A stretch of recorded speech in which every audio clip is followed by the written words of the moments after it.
Blessed be the holy name of God. Amen. If any want to become my followers, let them deny themselves and take up their cross and follow me. His popularity was growing, and his ministry was infectious. Jesus and his disciples were traveling from village to village. There were rumors of his healings, of his miracles, stories of how he challenged the religious and political authorities with a new way of seeing God, of seeing the world. There were tales of how he fed 5,000 and then 4,000 more. The rumors had spread and the news went out, and everywhere Jesus traveled, crowds came. They sat at his feet, they grabbed at his cloak. They cried out, they questioned, they flocked. They wanted to catch a glimpse of this man from Nazareth. They wanted to soak in some of his mystery, catch just a bit of his awe. So where he went, the crowds went. They wanted to follow Jesus wherever he went, hoping to see more of him, hoping to hear more from him. For those of us who know our Bibles, those of us who are familiar with this story, we know that the path Jesus was going down would not be a joyful one. The crowds would eventually thin out, disperse. He would be alone. He had set his face toward Jerusalem. He had set his face toward his own cross. He would be humiliated. He would suffer. He would die.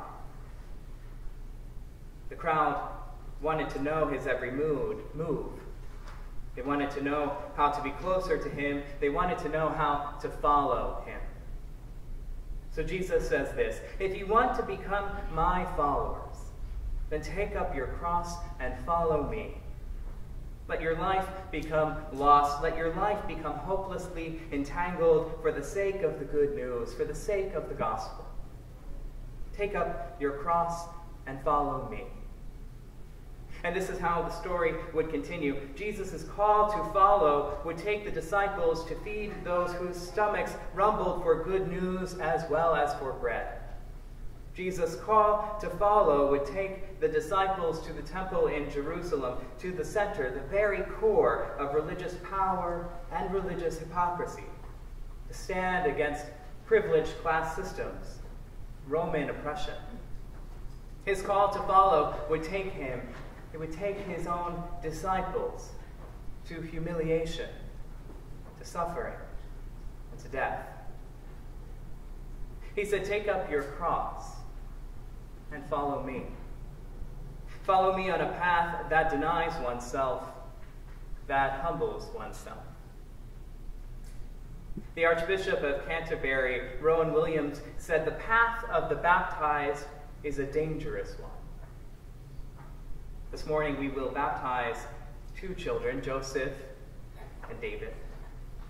We will baptize these children to help prepare them for a perilous world, to prepare them in the face of injustices or cruelty, to prepare them in the face of life, its inevitable disappointments, its unfairness, its times of misery, despair.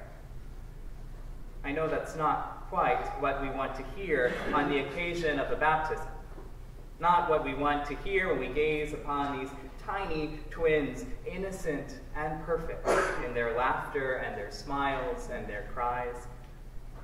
Yet you and I know that not much has changed since the times of Jesus. Just glance through the Boston Globe or walk one day with your eyes wide open. The world still cries out for the sake of justice and mercy, still suffers from oppression and societal ills. We are a world that is constantly at war, constantly plagued by racism and classism and brokenness. There are often moments in our lives that the path ahead appears cruel or cold or dark. And when we look at Joseph and we look at David and we want to protect them, we want to shield them, we want to hold them close, we want to guard them. Yet eventually the day will arrive when we can't.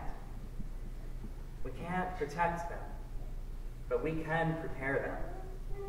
And we prepare them by reminding Joseph and David that their baptism grants them access to a new spiritual genealogy. The font is the womb. The water is the life source. Baptism is the door through which we enter the Christian faith and we take our place among the communion of saints. And we will tell them. We will tell David and we will tell Joseph about the generations that went before us, those in whose heritage we follow. We will tell them, we will tell David, we will tell Joseph about Abraham and Sarah, starting a new nation. We will tell them about Moses and Miriam in the wilderness. We will instruct them about the prophets, Isaiah's call for peace and Amos's call for justice. We will share with them the stories of Mary and Joseph's openness to mystery and those first disciples who were willing to do a new thing. Though it's not just a biblical lineage, a scriptural pedigree that Joseph and David gained this morning, for we will tell them about saints from the distant past and saints from the not-so-distant past, about the courage of Sojourner Truth and Abraham Lincoln. We will tell them about the humility of Dorothy Day or of Martin Luther King Jr.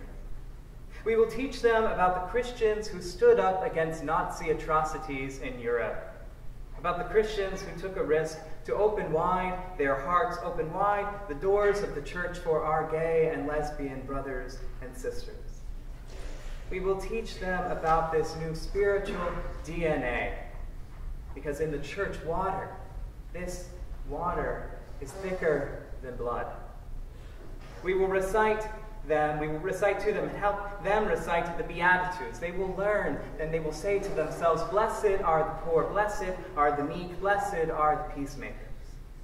We will teach them to sing with their hearts and their voices the Magnificat, proclaiming the greatness of the Lord, that God will lift up the lowly, God will fill the hungry with good things.